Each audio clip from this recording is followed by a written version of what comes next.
Hey everybody, welcome back to the Comic Wall. It's me, the Outcast Angel, and today let's talk about issue number 1 of Image and Skybound's newest series, Stellar, by Joseph Keatinge. I'm sorry, I don't know how to pronounce your name, and Bret Blevins. Now, I'm pretty excited for this series because Bret Blevins is one of the more iconic comic book artists. He's done a lot with like Marvel with Sleepwalker and New Mutants, as well as a whole bunch of other stuff with DC. And now we get him here for this series. So I'm pretty excited because I've always liked his artwork, and this series art is already showing some promise. Also, Joseph Keatinge is one of the authors for Ringside and for Evolution, two other Image comics. And I'm pretty excited to see where they take this series. This was originally created by Robert Kirkman and Marc Silvestri, but I guess Joseph Keatinge ended up taking over. Because I mean Robert Kirkman and Marc Silvestri, they have a whole bunch of other stuff going on. So I'm sure it was just it was they started with it, and then they needed someone else to continue it. I don't know exactly, but So we start off with Stellar and this huge creepy bug looking guy named Karkanos walking through this wasteland of just giant bodies, and like there's a broken down robot over here. There's rockets just sticking out of the dirt, and it's the aftermath of this huge war that was going on. But now I'm not sure exactly how long it's been after the war, but they, it's obviously taken its toll. And so Karkanos is, trying to make small talk because he's actually a bounty that Stellar is looking to turn in to get some money out of. And so he's just trying to make small talk. He's like, I'd appreciate knowing my executioner, but obviously she's not the executioner. She's just a bounty hunter. He's picking at her, probing, trying to get something out of her, and turns out he's probably one of the natives, or one of the I guess one of the creatures that's actually lived on this planet, probably during the war. But we don't really get a lot of backstory on him. At one point, he mentions, "We're all from up there now, up amongst the stars and nebulae." But Stellar says, "Not all of us. Where I'm from's not anywhere anymore." It's a long story, and obviously he has plenty of time. I mean, he's probably about to die anyway, and but she still doesn't want to say. She says, "You don't want to know about where I've been." And he mentions like, so you've seen some bad things. So what? What makes you so special? And she replies with, "Seeing's never been the problem. Remembering has." And and then we get a bit of a flashback of soldiers running out of a trench with these awesome looking laser guns and everything. And so she's talking, saying, "Death is nothing new. Horror became commonality." And then we get this amazing spread. I mean, it speaks for itself. I'm not gonna gush too much about it because I mean it's already phenomenal enough. So I'll leave that up for you guys to enjoy. And so she finishes there with, "Then there's what I've done back when I was something." Next, we see Stellar and Karkanos at this, I guess you can call it an office or a base. And this is where she meant to turn him in for the bounty, but turns out that they can't take him because the woman working the desk says, right there it states your bounty's registered with the city state, now annexed between two separate governments. In short, your employer no longer exists. So whoever was looking for this guy, they aren't authorized to take him anymore, I guess. And so Karkanos is like, "Does this mean I'm free to go?" And Stellar's pretty pissed, so she kind of takes it out on him. And then she kind of realizes where she is, and she's like, "What?" And the woman working the desk says, sanctioned or not, Mr. Karkanos here is charged with 1 count treason, 3 counts murder, and 17 counts grand theft rocket ship. As far as I'm concerned, you can do whatever you want with them. And Stellar has no problem with that. In this next scene, we see Karkanos is hanging out of this giant creature with a rocket ship sticking out of its chest. I guess that's how they killed it. And he's hanging out of this thing's eye socket. And turns out Stellar was, I guess she was tired of his yapping, and so, kind of put him in timeout. And Stellar is inside safely, and she's looking at this weird holographic display. And I'm not sure exactly what it is, but there's a whole bunch of different monitors or screens just floating in front of her. And in one of the screens, there's her picture and her name on it. And so, Karkanos is trying to like reason with her, like, what's the big deal? Like, blame the war, don't blame me. I'm just saying. And she's done with him, so she's like, I required the reward of your return. Without it, I've improvised other plans. This current plan keeps you alive. Should you prove problematic, should you not quiet down, plans will change again. Are we clear? And Karkanos, you just hear him out of frame. All clear. And so she brings up another monitor, and she brings it to this ruin of a mountain, and turns out it's actually showing that this ruin was actually this giant structure, a building or mess of buildings. And so this is where she apparently wants to go. Now we get another flashback of this same mess of buildings, and there's a what looks like a meteor coming down into I guess the city, but turns out it's not a meteor, it's actually Stellar. And so she crashes into the city, and she's not hurt. Obviously, she's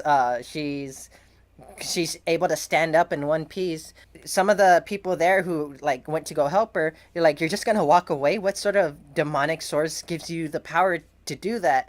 And she's like, science. And so one of the guys reads the name tag on her suit, and she's like, is that your name, dear? And she's like, not just a name, it's a warning. And he's like, a warning of what? And then we see 3 other meteors or other people like Stellar coming into the city.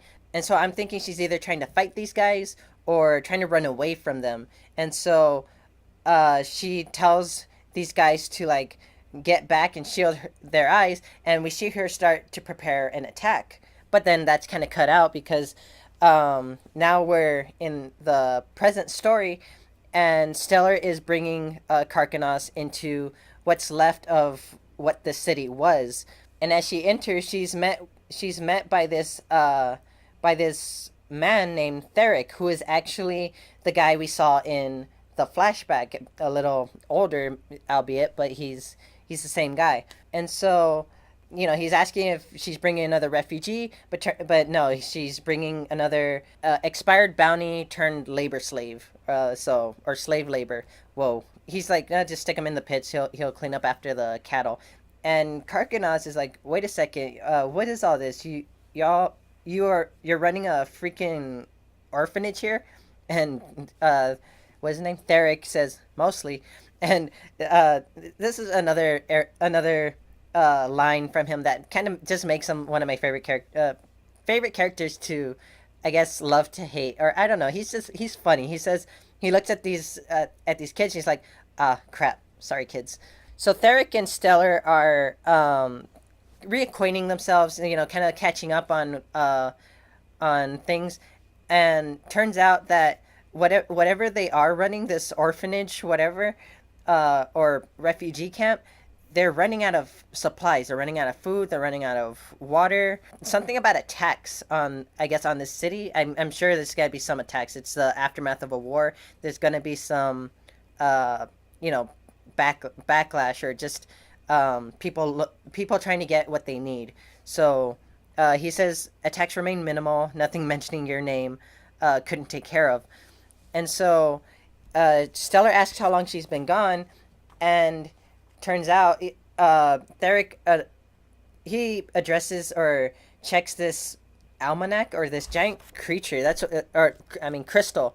Um, that's what he calls it. It's an almanac, and he says it's either been 16 months or 9 weeks. That's a whole that's a whole mess of numbers. Either which are not as good. He continues with time and space have grown so strange since the war. Even the almanac is a mess now. And then Stellar here says, it feels like reality's eroded even more than we realized. And she looks a little scared here, saying, I'm never sure if I'm awake or dreaming.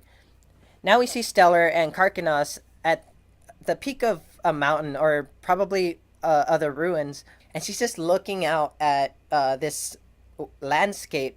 And as she's looking out, we get another flashback, and this is continuing where she's charging up that attack, and she, um, I guess this burst of energy just comes from her hands, and pretty much eliminates anything in its path, and a lot of it is probably, casualties of war, other creatures that got caught in the crossfire, but the people she was trying to kill obviously didn't die, because we see a boot smashing down on one of the skulls, saying, such a wasted effort, Stellar. Why fight so hard against sacred duty? What sacred duty? And then we see these three guys in the same suits as Stellar, and the big guy is saying, have you forgotten who you're dealing with? Who we are? There's no point in resisting what we're made for. All your sins are whims of an empire who birthed you. We're merely weapons after all. Now, who are these guys? What are these guys? Especially Stellar. Like, are they maybe like androids? Are they just superhuman, or just have enhanced abilities or something? I don't know. They don't really talk about it in this issue, but I'm sure they're gonna talk about it throughout the series. Anyway, we see the names of these three people. The girl's name is Aphelion, big guy is Umbra, and this skinny looking guy is Apogee. And these are actually the names of three. These are actually the names of three panels that she was looking at before. You can see them over here on the left hand side. But then we're snapped back to the present story, and Karkanos is asking her, "Was it all worth it? Like, you bring me all the way out here, and you can't even do anything with me, and now I'm just uh, cleaning up manure. It seems like something you could have gotten those kids to do. Teach them a trade, crappy as it is."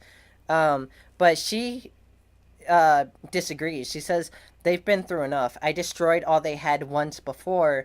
I owe them a better world. And so Karkanos is like, "What are you saying?"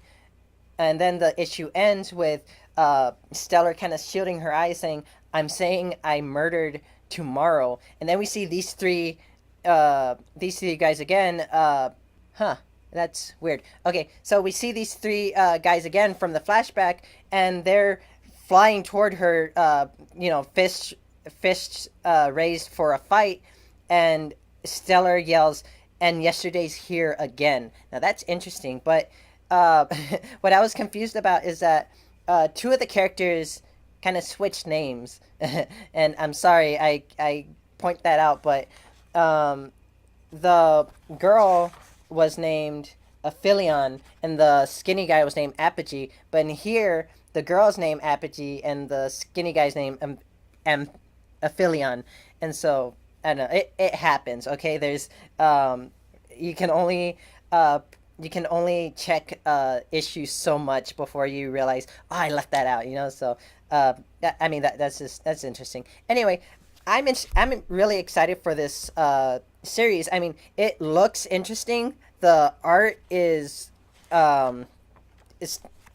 exciting. It's just it fits the story so well, and Bret Blevins is really doing something great here, and so and I'm excited. I mean, Joseph Keatinge has done some phenomenal work as well, and the story is already like speeding up. It's catching up, but I'm curious as to see what's going to happen to Stellar in these next few issues. But we'll have to see until then. So, but that's the end of this video. Thank you guys for watching. I hope you guys liked it, and if you did, drop a like, show the love, hit that subscribe button to get more of my videos, ring the bell to get notifications of when I post new videos, so that way you guys stay updated and don't miss out. And yeah, if you guys have any discussions, anything you want to talk about, drop them down in the comments, and I'm always open to talk about it. And I'll see you guys next time. Bye.